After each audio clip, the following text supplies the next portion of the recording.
Welcome to the party. I'm Sam Ekstrom of Locked On Sports Minnesota. The draft post-mortem starts now. Hey, this is Arif Hasan from the Wide Left Substack. I think Blue Sky might have the juice. There's a Turkish freedom fighter always in Luke's replies for some reason. What's up? I'm Luke Braun from Locked On Vikings, and I'm sick, but not as sick as Kobe King. Luke Inman at Luke_Spinman. I now need a Royal Rumble with Mel Kiper and every GM in the octagon. Locked On Sports Minnesota podcasts. It's endless Minnesota Vikings talk with the diverse voices of your local experts. It's time for the Minnesota Football Party. It's your guys hanging out talking next level Vikings football. So join in with Arif Hasan, Locked On Vikings Luke Braun, Superior Sports Talks Luke Inman, and Vikings insider Sam Ekstrom, plus the biggest names in Minnesota football for the Minnesota Football Party. And it starts now.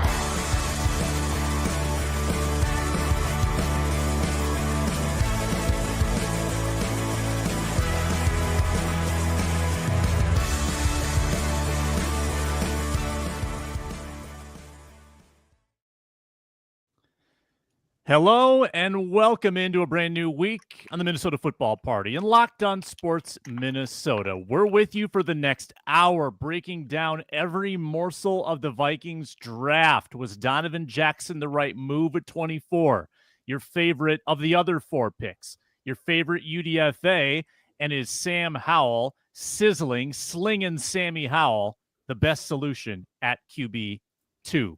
Today's Minnesota Football Party on the Locked On Podcast Network is brought to you by Nissan and the 2025 Nissan Armada. Stay tuned for the Armada draft pick of the week later in the show.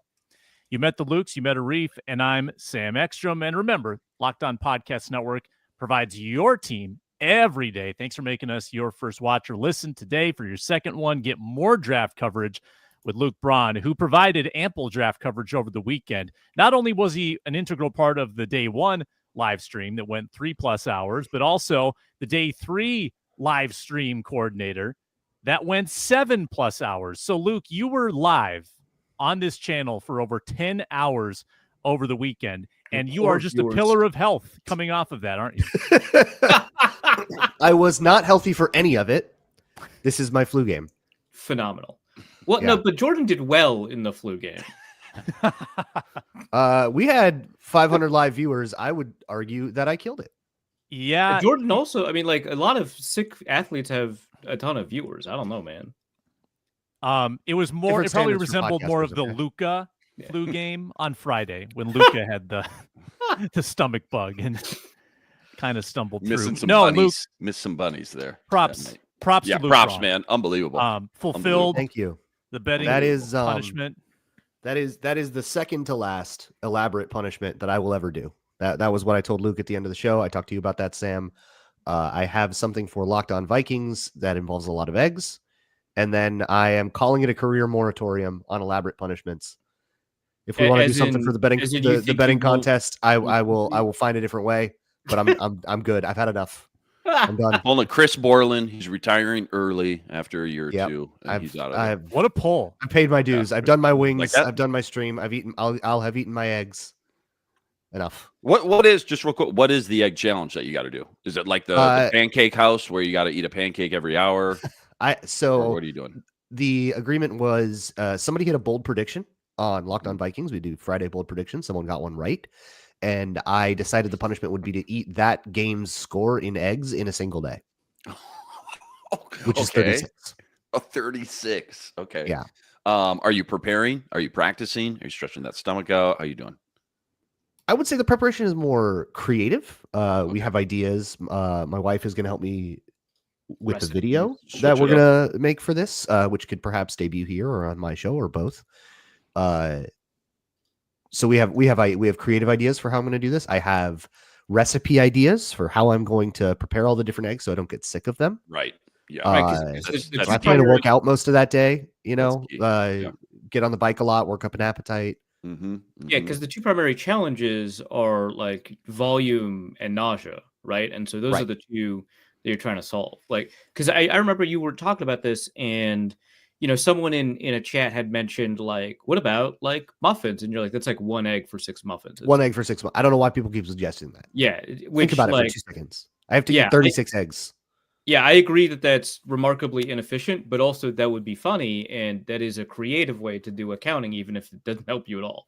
I feel like it fills you up, though. I mean, that's muffins are just yeah, that's the issue, right? But Inefficient, also filling, but also Luke, can you? T-Bass says we're 5 minutes late. You owe us 50 push-ups. Can you just do 50 push-ups? Quick? yeah, just come on, Luke. One more. Do it right after the thing. show. I promise. Just rip them out real quick. Work up that appetite for the eggs. Let's talk Donovan. Yeah, Jackson. I'll get him on egg day. We have it. You take it out alone like for those 36 eggs, or what? Yeah, how you paying off that egg expense, man? Oh yeah, no, I'm in contact with the bank. I'll be okay. Opening up that Costco credit card. No Yeah, interest. It's all right. Let's talk Donovan Jackson in two parts. Number one part, let's talk about the player Donovan Jackson and what he represents. Part two, let's talk about the process and who was on the board, what they did versus what they could have done, not executing a trade. I think there's two, we don't need to rain on Donovan Jackson's parade to start with, because I think the Vikings got a good player here. Luke Braun was super pumped when the pick came in. This is a run blocking mauler. This is potentially a week 1 starter. This is an upgrade at a position that gives you a potentially elite offensive line. There's a lot to like here. So Braun, you were the biggest fan of it. Give me your 3 days later take, 4 days later take actually on Donovan Jackson, the player. Yeah, still a big fan. I actually think the point of him is pass pro. That's where he's the most polished. That's where he's got the most answers to the questions that defensive linemen will pose to him. And that's where you kind of get this thing we haven't had with the guards, where we go, okay, with him and Will Fries, if they end up one-on-one with a halfway decent D tackle, I feel okay about it. I don't need to hide them in doubles all the time. In the run game, certainly no slouch either. I think the biggest weakness, or two of the biggest weaknesses that you'll hear about him, are one, that he has a false step, which is true, but kind of small potatoes, not really a huge deal. It'll make him a half a beat late to some things sometimes, but it's pretty small. And then two, that he doesn't have the heaviest hands. That when he punches, it doesn't have the oomph that you will see with somebody like Tyler Booker, who has really heavy hands and will really move somebody. And maybe that's what got him drafted over Donovan Jackson in Dallas. But at the end of the day, he can still get his hands on somebody, drive them, move them eventually. It's just not quite as aesthetic. So the agreed upon weaknesses for guys like Dane Brugler, Lance Zierlein, all of the mainstream draft analysts, the things they all agree on are things I also don't really care about. So I just think it's a really good pick. They drafted a guard. People have been begging for that for a decade. I don't know why people are still finding a way to be mad. It's the internet. Come on. You know why. Grow up. Inman. No. Oh, yeah.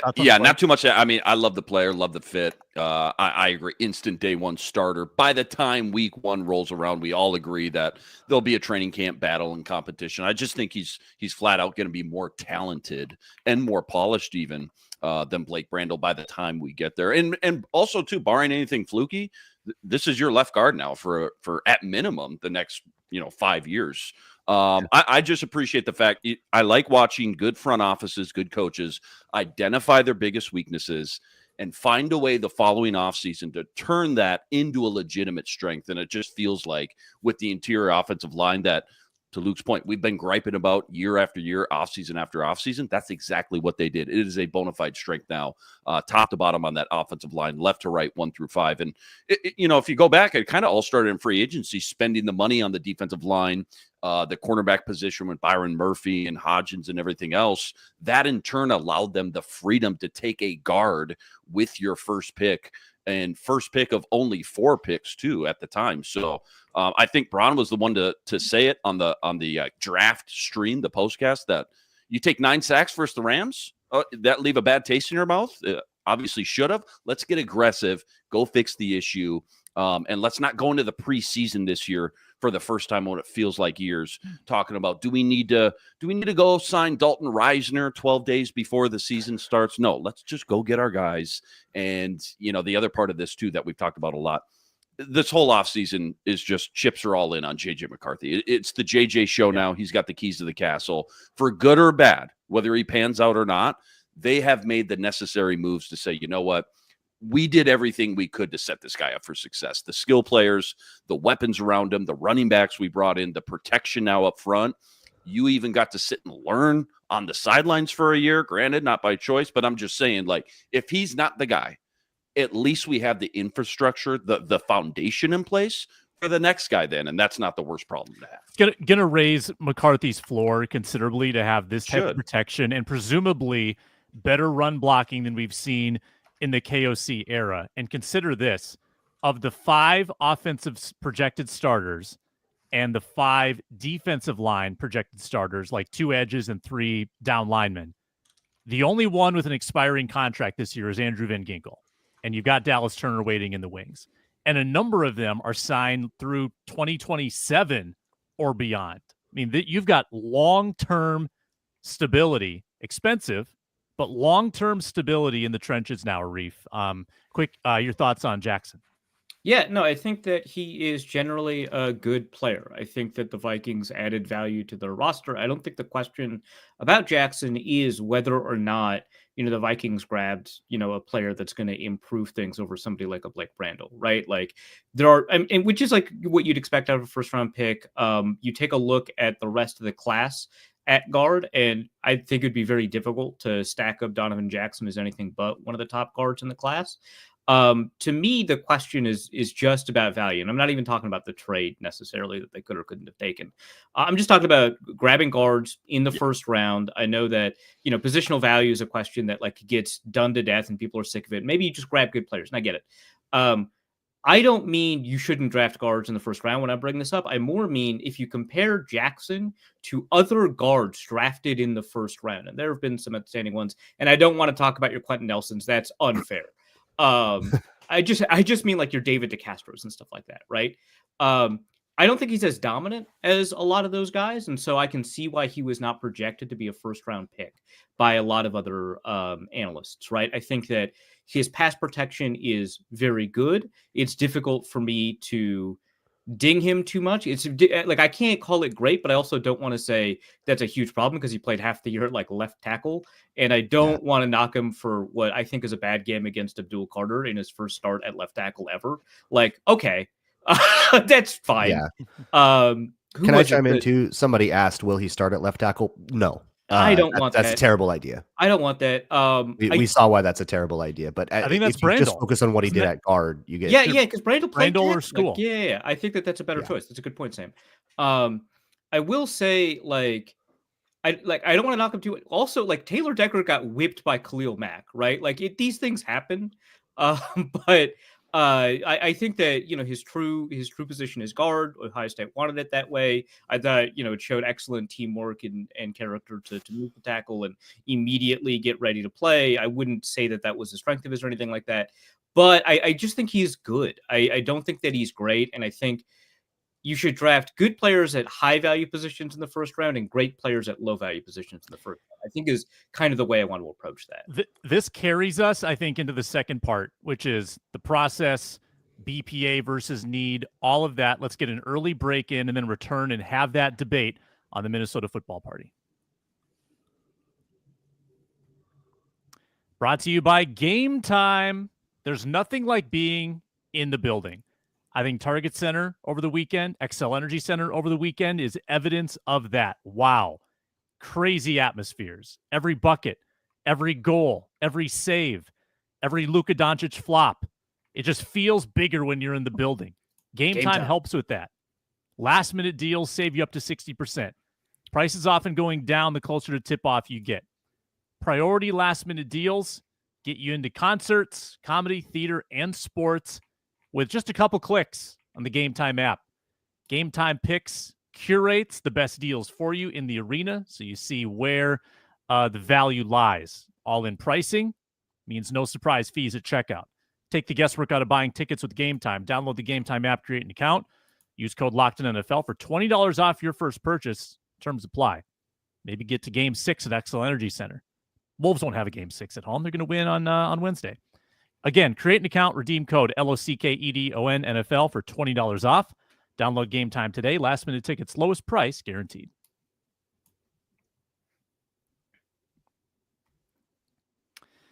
All right, part 2 of the discussion. Arif got us there, and now we'll dive in. You don't make a trade out, and I know what everyone's going to say. Well, if you, Houston's going to take Jackson at 25 if you don't take him, if you make a trade out. I understand that argument. Would have loved to have a first-round pick from Atlanta, and we'd take that deal. Here are the guys I think that were left on the board that were linked to the Vikings. Hairston, Starks. And when I say linked, I mean conceivably could have been taken by the Vikings. Mocked or people discussed. Yep. Emin Worry, Will Johnson. I think even Tyleik Williams. I mean, at interior defensive line. Oh, someone doesn't like the Tyleik Williams pick. So there, those 5 names on the board. You don't trade, you stay put. So from a process standpoint, Inman, are you good with the way it was handled with who was on the board, and you took a very specific area of need for this year's team? Did you do that at the expense of a better player? Well, when you bring up those 2 or 3 names, I wasn't super high. I didn't love Hairston in the first round. Even Malachi Starks, I wasn't like that. Wouldn't have excited me. It just wouldn't have excited me. And I think the devil's advocate say, well, how can you be excited about a guard? Like, it's not fun or splashy. How do you pick a guard at 24? I hear people talking about and feel like you got good value. I think that's the big question. Why didn't they trade back? Texans, Rams, Eagles, Chiefs are all right behind. 3 out of those 4 teams alone had huge offensive line needs. And the 4th team, the Eagles, we've seen aren't afraid to go trenches no matter what their depth chart or roster looks like. So I'm fairly confident. We'll never know. I'm fairly confident, though, that not only would have he been gone by the time you move back, let's just say it was the Giants, right? Early round 2, but also this guy was worthy of a late first-round pick. I feel like they got fair value for them. For him where they took him. Like, this isn't Ed Ingram at the end of round 2. Don't let that pick kind of trick you into thinking, they keep overdrafting these guards or interior players with early picks. Ed Ingram was a massive reach on the consensus big board at the end of round 2 when they took him. Huge Donovan reach, Jackson. 40 rank reach, by the way. Okay, I thank don't you. want to undersell that. Yeah. Thank you. Donovan Jackson has always felt like a top 32, sure, maybe top 35 player through and through. Who, again, I'm very excited to watch like the whole puzzle now come together on this offensive line. But even though, okay, you say he's a top 35 player, why don't you try to trade back? I don't think he would have been there with that offensive line gauntlet there of teams that needed that pick, especially he could have went 1 pick later to the Texans. And I don't think anybody would have batted an eye. So I think at the end of the day, we can always nitpick. I'm with Arif. I'm all about the value. Try to maximize the most value out of your picks. But at the end of the day, they filled a position of need with a talented player that was worthy of a late first-round pick. Granted, it would have been nice to steal a couple extra picks, but I don't think that guy would have been there. I think that it's safe to say the following, Braun. If you don't take Donovan Jackson with that pick, that means you're probably rolling with Brandel again as your left guard, or you're calling on Dalton Reisner. Like, this might have been the last way to address that position this offseason credibly. So with that in mind, who was the next guard that went? Like, who Jonah, would they have taken? Jonas. It depends on Jonah. whether or not you count Jonas Savania as a potential guard, because he played tackle in college. He really should move in, but yeah. But yeah, I think that he's a guard too. But do. after that, it's like Tate Ratledge, and there's one more guard, Marcus Embo. Wyatt Millam? No, Wyatt Millam was quite a bit later. Embo was 4th round, 5th round. Embo was way later, yeah. Yeah. Oh no, sorry, yeah, you're right. On the consensus board, he was like the next guard. Oh, yeah. But yeah, I guess Milam and Tate Ratledge, I think, is the name that kind of popped out to me. Mm-hmm. Yeah, so you're going with one of those guys probably, or you're going with some 5th rounder that you're taking instead of like Tai Felton or whatever. And I think about it, because when the Vikings would have been up, which would have been 46 if they had been able to swing that same trade with the Falcons, Will Johnson was still on the board. So I think the alternate world is they trade back, they get that 1st round pick, and now we're talking about Will Johnson's knee. and how concerned we are about Will Johnson's knee, which could be this super, super awesome thing, but it exposes you to a huge risk of exactly repeating your Lewis Cine mistake. That's exactly the same like logic that led Kwesi to trade past Kyle Hamilton and say, yeah, a little bit of risk, but we get more value. Let's get a guy that we think is just a little worse than Hamilton, but we get all these extra picks. And while I don't think, like, if they did do it again, I would probably project that it goes a little better because it went like every single bottom percentile outcome happened on all of those picks. It's still like, I'm not going to blame him for doing his like fairway analogy and being like, you know what? Why don't we just take a guy we know is good and like not complicate it so much this time?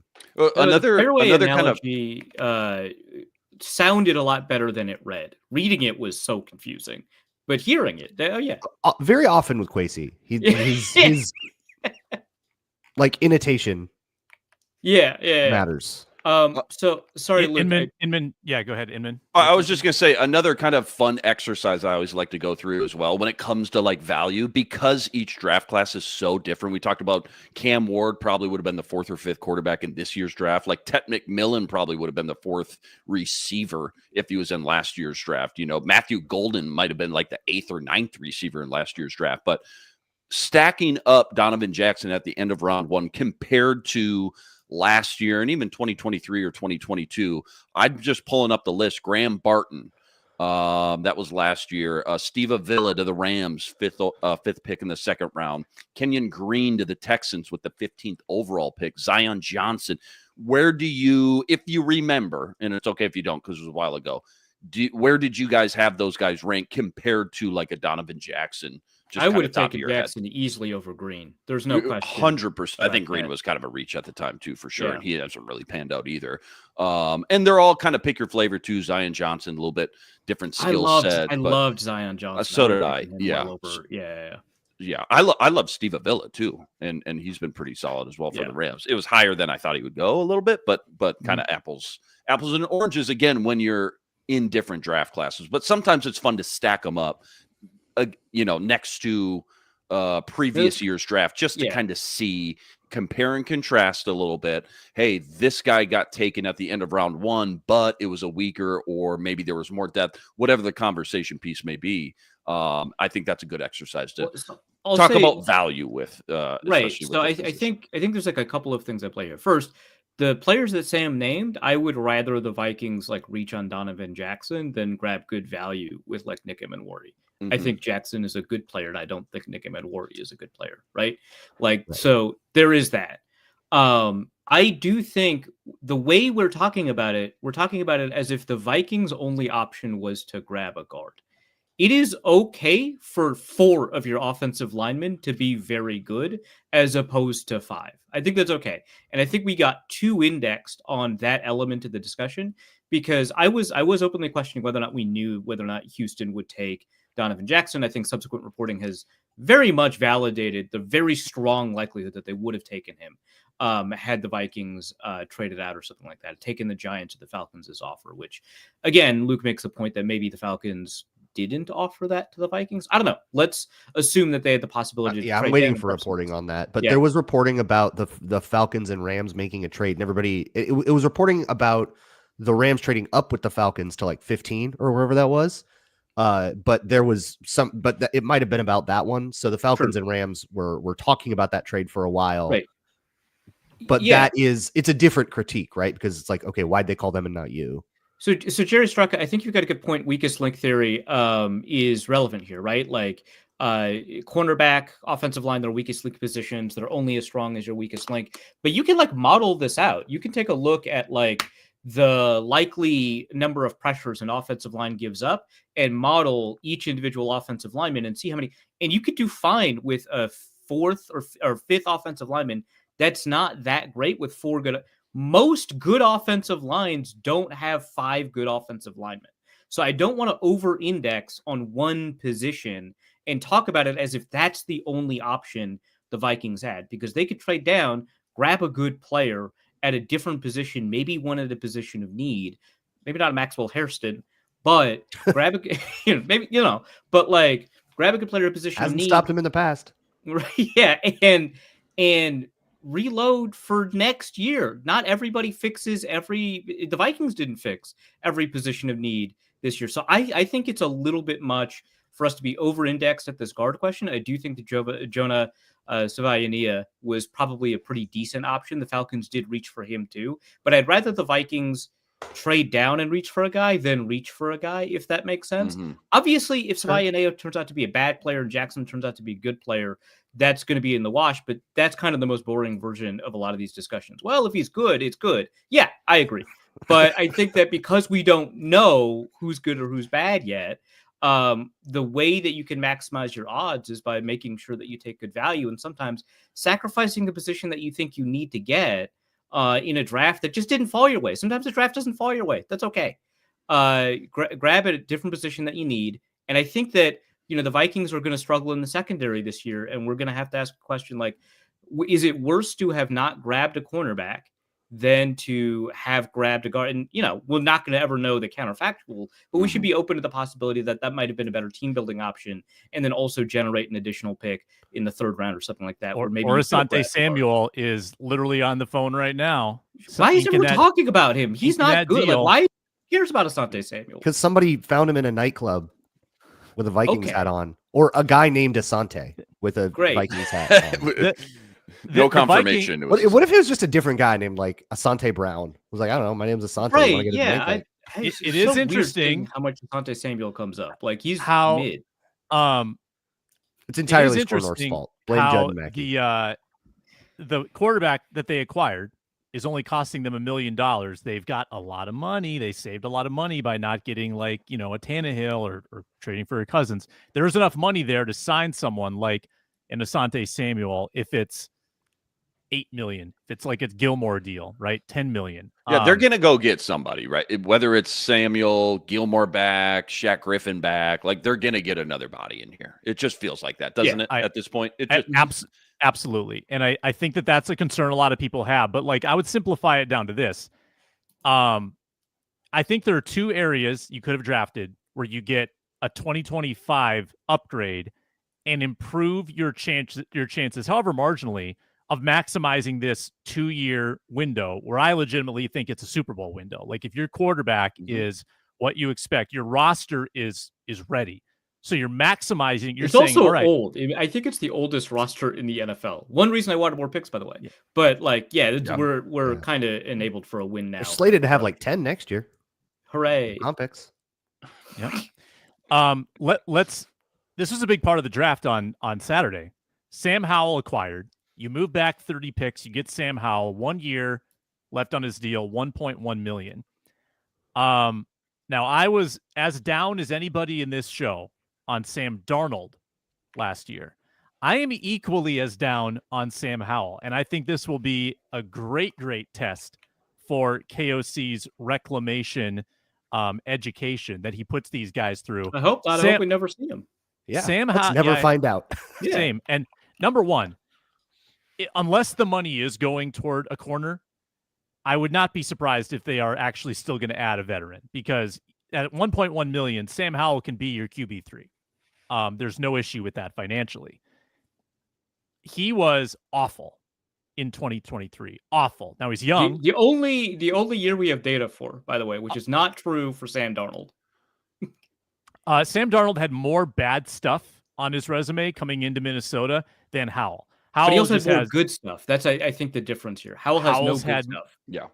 Okay, what's Howell's good stuff? I said Howell had no good stuff. Oh, Howell had no good stuff. Right. Yeah. Yeah, I think there's a difference. He can move around. Like, he's not afraid to run. 5 rushing. It's going to be very similar to Nick Mullins. It's going to be like chaos ball, high variance. It is. Yeah. So you can sail through the storm and find a win somehow in a crazy game. Here's kind of the deal with quarterbacks that and again, KOC has earned the benefit of the doubt, and maybe he can produce a lot with Sam Howell here. But the thing with these kinds of guys is, if you're a high sack rate quarterback, which Sam Howell is like a sack rate of like 10%, he's an enormously high pressure to sack. Yeah, horrible. You should not be a high turnover quarterback, because that's usually the trade-off, is that you're holding onto the ball so you can find better options, or you're getting rid of the ball quickly to avoid the sack, and so that might improve or increase your turnover rate. Obviously, ideally, having as little of both is there. But if we're making trade-offs here, usually one trades off with the other. And if not that, at least you get like a reasonably high yards per attempt, which we also didn't get. So he has a low yards per attempt, high sack rate, and a high interception rate. So on that, essentially the three-legged table of how you manage a pocket and how you assess risk. It's not working there. Slinging Sammy. It's not working. Low yards per attempt, high interception rate, already bad, and then a really high sack rate. Because he led the league in sacks. Obviously not in sack rate because you've had other people with fewer attempts, but like he led the league in sacks and led the league in interceptions in 2023. Yeah, not good. Nobody can argue that. Well said. How bad was his offensive line? Like, how much did that have to do with, hey, we're already down 14-0. We're already down 14-0. I already got to pass it. Defense wasn't good that last year under Ron Rivera. I'm trying to think outside of Scary Terry. Curtis Samuel, I guess. I'm trying to think back. Jahan Dotson, who turned out not to be good. I'm just saying, like, just like Sam Darnold, like, no, you were bad on a bad team. Can you come over to a good team with a good coach who knows what he's doing? Yeah, it was a bad team. I would say he had better receiving options than people gave him credit for, which Jaden Daniels ended up kind of proving. Yeah. But it was a bad offensive line. Yeah. Okay. Okay. I think, yeah, I agree. Luke and I talked about this on day 3 on the stream. Like, it is reminds you of a little Nick Mull. Like, he's fun. He's not good enough to compete with JJ for the starting job. Yeah. He's got a live arm, overconfident sometimes, makes for some fun highlights, right? He's only 24. This just is another example of, can KOC get him to play, within structure more, because there is some upside there. I don't want to overstate my argument here. The criticism mostly stems from, I don't think that this is another Sam Darnold, and I want to push back against that. I like the move. I think the Vikings were smart to do that. I do too. I would have rather had Daniel Jones. But it's about as cheap as they ever come. It cost you 30 spots in round 5. It didn't even cost you a pick. Yeah, I'm okay. Do I trust Sam Howell? No. Do I trust the other quarterback they would have gotten if they didn't get Sam Howell? Also, no. No. Right. Ryan Tannehill wouldn't be a little more trustworthy than Sam Howell. I bet they would have signed Ryan Tannehill if Tannehill was willing to be a backup. I still think Tannehill prefers to just be on speed dial for teams who get hurt and not do like the whole training camp dog days. Yeah, if Ryan Tannehill signs somewhere to be a backup before the season starts, I'll walk this back and say, hey, the Vikings should have negotiated better, pushed harder, whatever.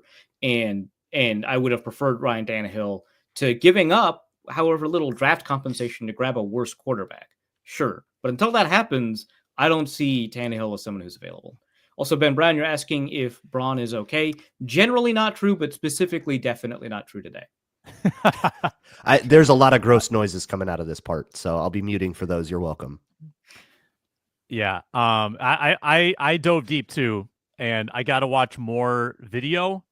It was hard for me to find anything redeeming about Sam Howell's 2023. He threw almost 4,000 yards. The raw yardage was there. The play action. Was that more than Caleb? Was that more than Caleb last year?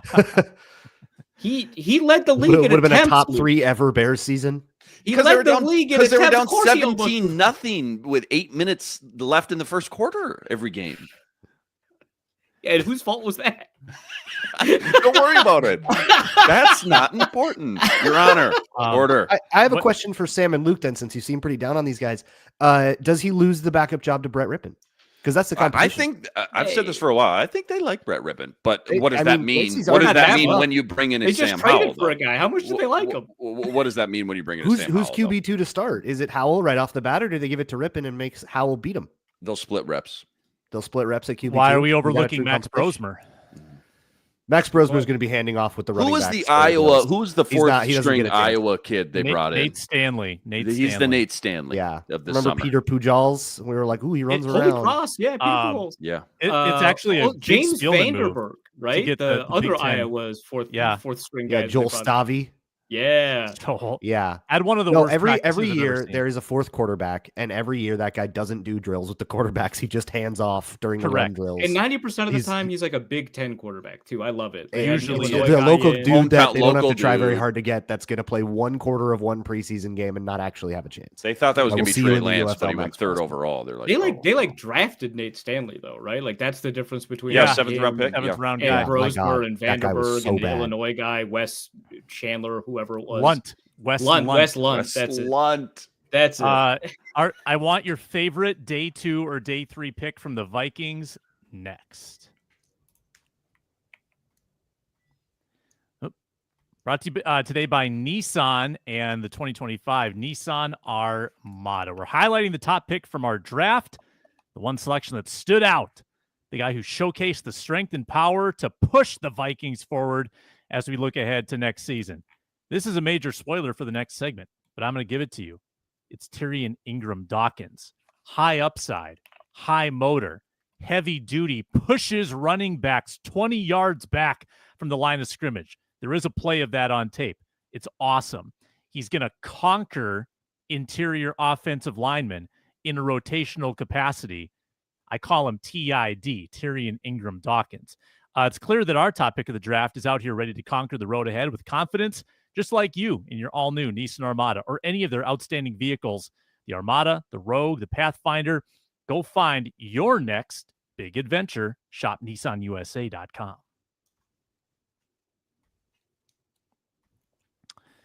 I spoiled it. My favorite pick, it's Tyrion Ingram-Dawkins. I like the upside. I like the power that he exhibits and his ability on tape to like kind of pick through the trash, like work through a double, work through a good block, find a way to escape and make a play. It's not a DJ Wanham situation where everything is like, oh, they missed assignment. No, like he actually earns his splash plays. And I'm not saying that there But wasn't enough about bad Derek Harmon. There's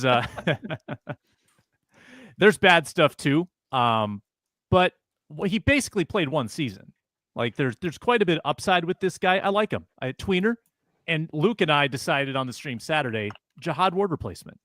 So I'm good with it. I like it a lot. I think he could be your kind of your edge 4, edge 5 territory this year. That's my favorite. How about you guys? Well, not a lot of options here, really. Yeah, 1, 2, suppose 3, we or could all maybe get C or one. D.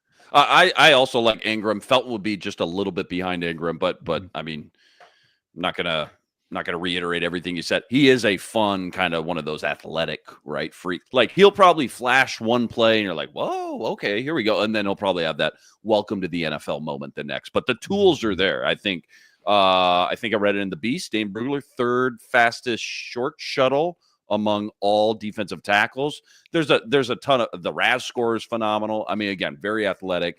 I think Flores, obviously, anytime Flores, gives him stamp of approval, that should speak volumes alone. But, what is he going to be? A 5 tech? He can slide inside on sub packages.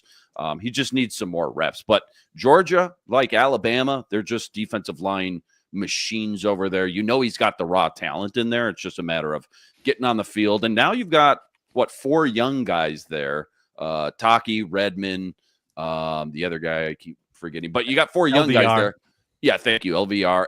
And the hope is in 2026, one of those guys, maybe 2, can start to develop a little bit more and be a little bit more of a full-time rotation guy. But now you got some young talent really to sit back there and develop. Yeah, there are a couple of like high motor defenders that I really like. One of them is Tyrion Ingram-Dawkins. He's I also like, instant path to playing time. Not a starting role, but playing time, right? Jihad Ward played, Pat Jones played, Dallas Turner still even got snaps when he was in his lowest. Like he still got some, right? And by the end of the season, he was getting like half the snaps a game. So I like that there's this kind of instant path to rotating in. But I do want to bring up Kobe King too. Kobe King. That guy, Kobe King. Zoom. He goes Zoom, which is very fun. He's very much an around, not through kind of linebacker, not like a stack and shed kind of guy, but he'll try to dip under you, much in the vein of Ivan Pace and Brian Asamoah. I think this guy kind of immediately comes in and challenges Brian Asamoah for his roster spot, Yes, and for his role moving forward. He'll probably have to do most of his work on special teams, but you can tell on the field Kobe King is like an effort guy, and effort guys tend to do well in special teams. Yeah, I was going to mention Kobe King as the guy I was going to pick. So first, from a consensus board standpoint, he was like the best pick, right? So I might as well just bring him up. 167, 172, something like that, somewhere in that range. Where he's ranked, he gets picked at like 206 or something, right? So high value pick, that's great. Why did he fall so far? Well, probably because he's not a coverage guy. He's in the spirit of Ivan Pace, an undersized linebacker who is much better against the run and rushing the passer than he is in coverage. The scouting reports I've read on him suggest that he's got clunky feet, I think is the thing that stood out to me in terms of his coverage capability. And that matches the little I've seen of him thus far. There's like no technique to it. He just kind of runs to places. Yeah. Relatively low awareness and stuff like that. Okay.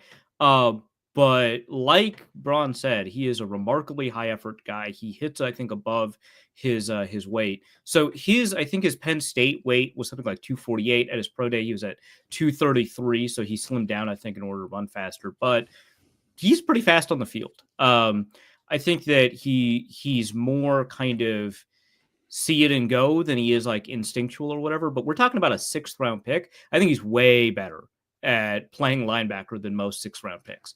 I think that Luke's right, that he's going to immediately be a value on special teams.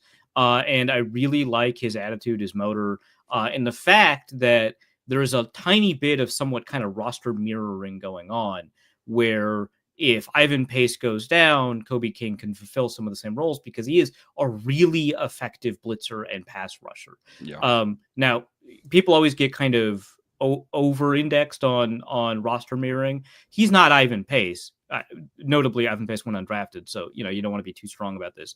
But he's not Ivan Pace. He's not as good, but he does a lot of similar things, close to as well as Ivan Pace. Not as good in coverage, which that's not a strength of Pace's either.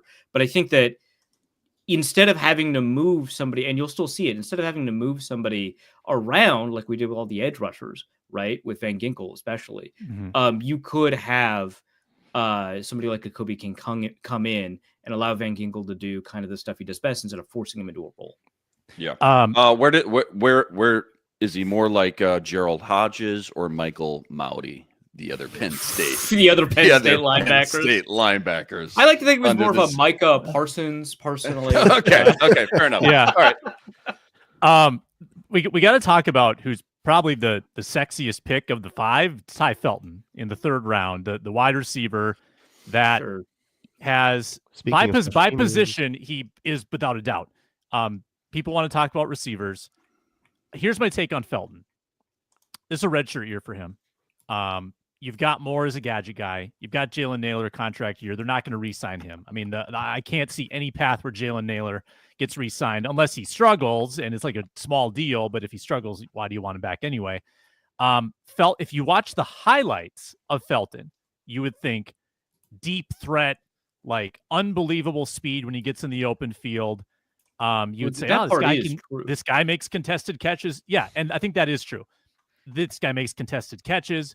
If you compare the highlight reel to then the numbers, all right, high target guy, ton of opportunities, like 100, like second highest targets, I think, in the nation. 143 targets. Super highly targeted. So yeah, he's going to do some good stuff. Was Maryland like losing every game? Is that what that's about? Was it to his brother throwing to him also? I think. Yeah, in the spirit of high value Maryland receivers, DJ Moore, Stephon Diggs, now Tai Felton, they had bad quarterbacks. Sure. And yeah, to your point too, Sam, I've seen a lot of people say he led the entire Big Ten in catches and I think yards per game. He broke DJ Moore's school record for I think it was most catches in a season. It'd be fun to go back and compare how many more targets he did have compared to like a DJ Moore and some other Big Ten receivers. But very productive, a lot of opportunities. And not super efficient in those opportunities. It should be pointed out, opportunities are a signal for talent. I don't want to That's true. Yeah. There's a reason they kept throwing to him though, too. Yeah. Separation. Yeah. He's probably getting a lot of separation. He was not productive on deep balls. That might be a quarterback thing. He was not productive on contested catches either. Relative to like good receivers. So I think there are some red flags. Luke, Braun, you had a couple technique red flags that you illuminated. You want to give those to this audience for the newcomers? So he tips every route, and anytime somebody contacts him downfield, it's like DJ Jazzy Jeff. He explodes into a flying mist. I was thinking Thanos, but yeah, that one works. Yeah. But the like jumping his pads thing is a pretty common issue for young receivers. His is pretty consistent, and it's a really big tip off. His second his pads come up, that route is about to break off, and good corners will know. Actually, Steve Smith was talking about this in relation to Travis Hunter and saying he's not all he's cracked up to be as a receiver because he tells every route, and he's got like a million tells and everything like that. But I'm pretty sure he's going to play more corner anyways. But it's a bad habit that needs to get broken. He's also needs to. I don't know if you want him to bulk up, because the whole point of him is speed, and the more bulk you get, the harder it is to stay fast. So like he might just have to play like a skinny guy, more Addison and Jefferson. I guess everybody's just going to be in a bunch. We can never have anyone release, right? So it doesn't really solve that problem. It exacerbates it. And then also you can tell that when he's running a route, he's not going as hard as when he has the ball. And maybe that's trying not to outrun the arm of your cruddy Maryland quarterback. Like sometimes that's justified, or sometimes you're in a zone and you want to jog it and stuff. But sometimes you're on a clear out and you're just not running that hard. Yeah. That's a good point. I think that when he is running that deep ball, there are elements where it's like, oh, he's like prepared for this. Like he knows how the deep ball works. He like stacks the defender, for example, which low technique receivers kind of generally don't know how to do. And it's like interesting that like he does that. And he's like a decent ball tracker, but yeah, other than that, I don't know that that's all that distinguishable from like Marvin Hall, right? Or, I just like pick a deep ball guy, like, Emmanuel Arsenault, Devin Aroma should do. Yeah. Khalif Raymond. And an after catch guy, dynamic with the ball in his hands. Maybe you want him to try out at returner. And that's maybe the point of him as like a gadget player. But I would really hard push back on people who are like, he's going to take the job from Naylor, because he has a drops issue too. So if you don't like Naylor drops, you don't even solve that. Eight drops. He had 3 fumbles, I know, as a junior too. Right. Yeah. His drop percentage. Yeah, his drop percentage is pretty high, like 7-8%. Yeah. No, I mean that's a huge issue. I think a lot of it comes in situations where contact could suggest itself. I'm not even saying like there is contact, because I don't see the drops as focused drops. I see them as he's not strong. So I think that plays a role. But like, yeah, I think his most likely positive scenario, like if we assume he's going to have a positive career, the most likely version of that is like an Andre Roberts, which is good to have on a roster. Like that's fine. But I don't think he is like your third receiver in all likelihood. Things can change. Someone in the chat mentioned you've got Keenan McCardell, that's true, but it's also true for all the receivers that you don't like on the Vikings roster. So like, let's not be like over enthusiastic about that. But I think that's a good point that like you've got somebody with a lot of raw physical tools that hopefully can decelerate in the way that you need him to, in ways that don't do stuff like tip routes, like you said, pad level, where your hips are pointing, where your eyes are looking, those kinds of things. He doesn't even like explode out of his, like, when you sink your hips and then use that. He doesn't even do that. That gear down, right? When you gear down, just not very sudden, not very. We should be way more excited about a third round. Yeah, he's just not very polished. Yeah. Right. Yeah. Again, we're putting stock into our coaches again, and Keenan McCardell doing his thing. I agree with you, Sam. Red shirt year for sure. Well, some of these later picks feel like 2026. Yeah, I see the vision. It's a 40 time with special teams upside. And he does play a lot of special teams. He did a lot of like kickoff and punt coverage stuff in college. And again, dynamic with the ball. Maybe you want to get him on the return game. Yeah, which like I don't think he did too many returns, but like that you would want to explore that in camp see if that was a possibility for him, and that's great. Bad value for the pick, so I'm less excited about him. I really think the Kobe King pick was good, and I'm sure I'm going to be wrong on both of these guys in like September. Yeah, he's no Kendall Wright. Okay, he's no Kendall Wright. He's no Kendall Wright. I hope not. Before we move to UDFAs, does anyone have anything poignant to say about Gavin Bartholemew? I would say he is relatively tough after the catch. and I don't know if he can block that well. That's about all I got. Next, Pat Freiermuth. That'd be nice. No, he needed to stay in Pittsburgh for that to happen. I haven't watched him yet, so I am reading a scouting report on him and looking at his workout data, which is the best way to learn about a player. Second highest average RAS, by the way, for the Vikings draft class. Team captain, I just now learned. So, hey. Yeah. I guess his yards per catch dropped from his junior to senior season. Big time, right? Yeah. He's got a weird body build, right? Because he's tall, right? 6'5", short arms. So that's kind of interesting. Missed a couple of games due to injury, functional but not amazing blocker. Pretty linear in his movements. That's kind of Irv Smithy then. The way all of this comes together, the way the scouting report reads, it's a little. Irv Smith was short. This guy's tall, but like linear athlete. You kind of want him in after catch stuff. Willing but not capable blocker. It strikes. Mind you, Irv Smith was a second round pick, so that was a waste, and this is not a waste. It's a whatever pick. But I don't know. Kind of one pick before AJ Brown, by the way. God, still, it hurts, man. It hurts. No, I loved AJ Brown. I thought the consensus board underrated him at like 22 or whatever it was, and he falls to the second round. I'm mad. Anyway. The Vikings needed a tight end, right? Johnny Monk gone. This was supposed to be Nick Muse's time, but he got plucked. If you had converted AJ Brown to tight end, you would have gotten a better tight end. You would have. This feels like you're going to get about as much out of this guy as you got out of Nick Muse. Yeah, I was thinking about Nick Muse. Tight end 4, be up and down the roster. Onside kick recovery specialist. Yes. Except sure, that is an upside of Nick Muse. I was thinking about the funny cat stories and Instagram Reels posts that you got out of Nick Muse, which I don't know what Gavin. We only have one known freak beer on the after Vikings winning the now. Super Bowl. Yeah, We I only don't know have what Gavin one confirmed freak Bartholomew's on the game Vikings is in now. that area, but I think that it's like a high bar to clear. I would not expect him to be able to do that. His birthday is on the 30th. Maybe they just celebrate his birthday, give him the post, right, the tweet, and then maybe they cut ties. Sayonara. The next segment is the one where the best predictions happen. We're identifying which UDFA is going to turn into a star. This is the Najee Thompson segment where Luke Braun found fame and glory. It's next.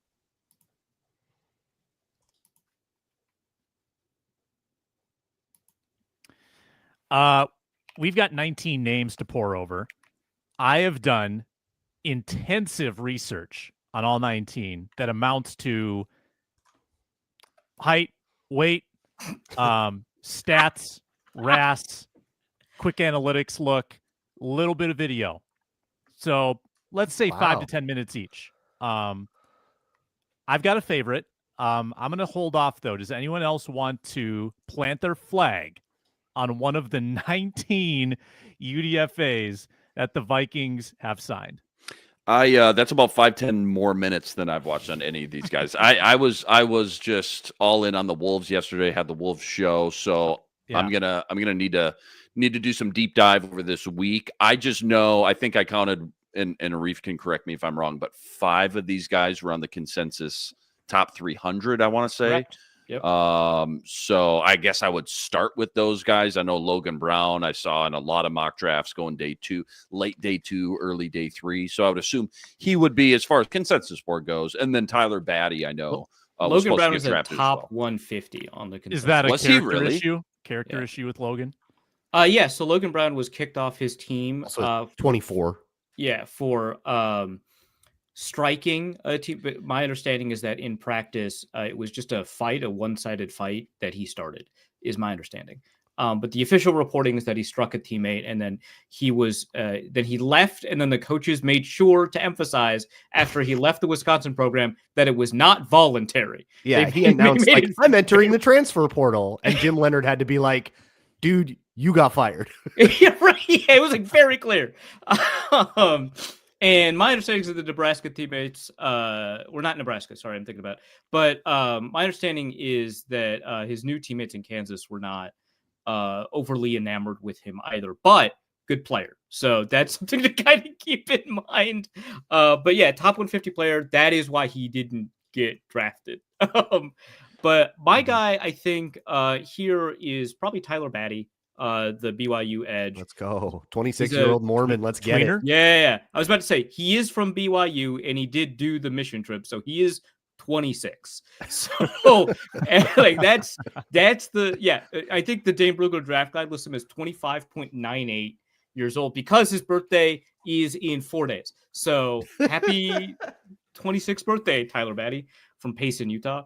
But no, he's like a 3-year team captain. Which so he's very mature, right? But I think when you get an older player like that, you're looking for at least a little bit of production, which he has a lot of tackles for loss, not a ton of sacks, but a lot of tackles for loss, which is a stronger signal than sacks, a decent pressure rate, and really good workouts. I think if you're an older player, you need to have extremely good workouts because your body develops more. You're a better athlete at 26 than you are at 22 if you're continuing to work out and stuff like that. So it's good that he has good workouts. 7.213 cone, which is pretty quick for a 270-pound guy, really quick for a 271-pound guy. 10-foot broad jump, really good. 1.69 10-yard split, decent. So I think he's a pretty good athlete, pretty decently long arms, 81-inch wingspan, pretty good production, and a high character guy. So the whole deal is that he's a really hard worker, that he got team captaincy really early in a program that emphasizes maturity for obvious reasons. And he's got a pretty good stable of pass rush moves and stuff like that. So I think he's quite a good player, and it wouldn't shock me if he was better than Gabriel Murphy, which maybe that's a low bar, but there is, I think, an opportunity here for him to somewhat quickly potentially get the 4th edge rusher job. I don't want to oversell it, but I think he's good. Luke Braun? Yeah, I think that's maybe the most open path to the roster is through Gabe Murphy, basically, is like knocking off Gabe Murphy and getting that 4th or 5th spot, depending on how you list Tyrion Ingram-Dawkins. A couple of guys that I like here. One is Ben Urasek, the tight end out of Georgia. Yeah. If you decide to keep a 5th tight end or a 4th tight end, he'll make if he makes a team, he's making it on blocking and then on like being helpful in like punt protection and special team stuff. Real dirty work kind of stuff. But he sort of also potentially gives you that. I mean, Josh Oliver in a contract year, right? You're looking for blocking tight ends, so there's an opportunity there. Also, Kwesi, you're not slick. You cannot sneak past this NC State small center. You can't sneak this past us. And if Michael Juergens moved to guard, they don't have a backup center. I don't know if that's still the case now that they drafted Donovan Jackson, but there might be a pass to the roster as a backup center there. I don't think anybody here is like popping out as this crazy cool, like as this, Matt Daniels special teams ace. That's probably Tai Felton is the rookie that takes that role that, replaces Najee Thompson, which speaks, I think, to Arif's value argument.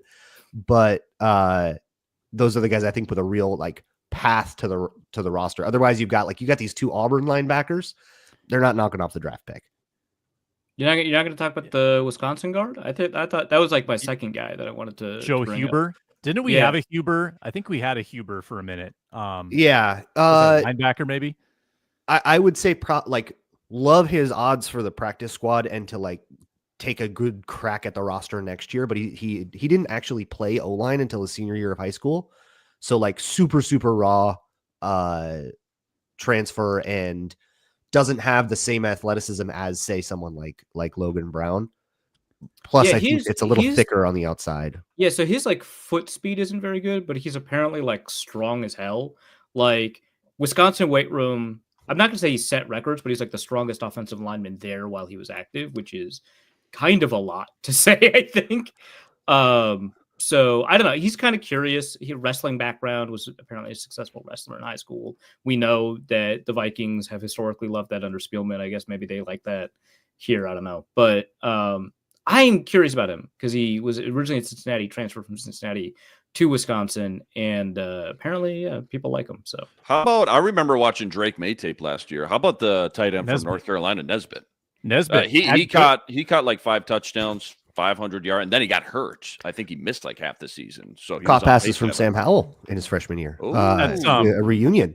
Yeah, really apparently he's like apparently he has like no play strength and then ran a 4.8. So he's like the slowest receiver you've ever seen. I'm not sure that's a package that works out. Good. I watched a little bit of him. Yeah, like again, the highlights can look really good, but it provides such a narrow glimpse into the play-by-play stuff. But I was intrigued by that because he caught passes from a top 5 pick. There were Kwesi cornered the market on like 1 year Auburn guys who transferred in and played average for a year in Auburn, undersized like 5 linebackers. Auburn dudes. There's also a lot of there's some good ones too. There's some gems. There's some really bad RAS guys on this list. But Silas one Bolden that is the big offender there, but that's a lot of that size, and then also not being agile enough to make up for that size.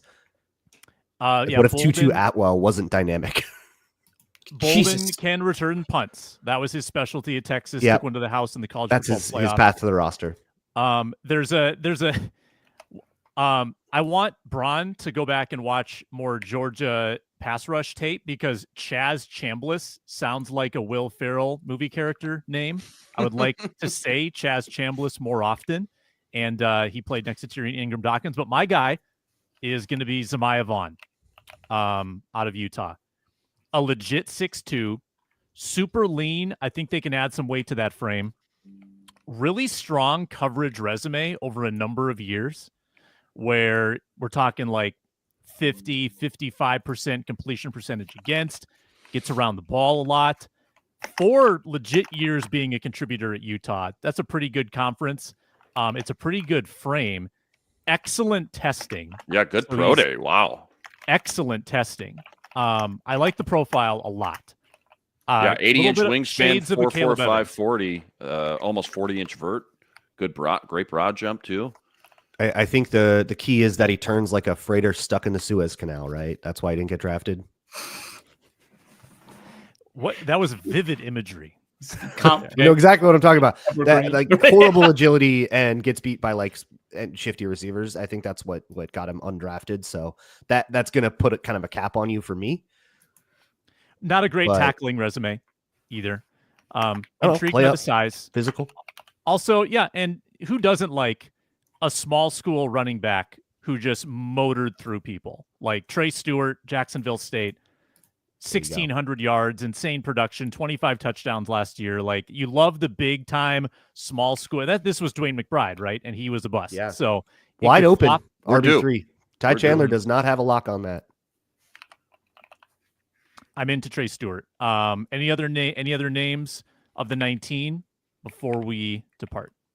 I mean, I like Eurosick, so I haven't watched Gavin Bartholomew, but it wouldn't shock me if Eurosick was like a better tight end than him. So the punter's one of those 3 tight ends is sticking around. One of them. Mm-hmm.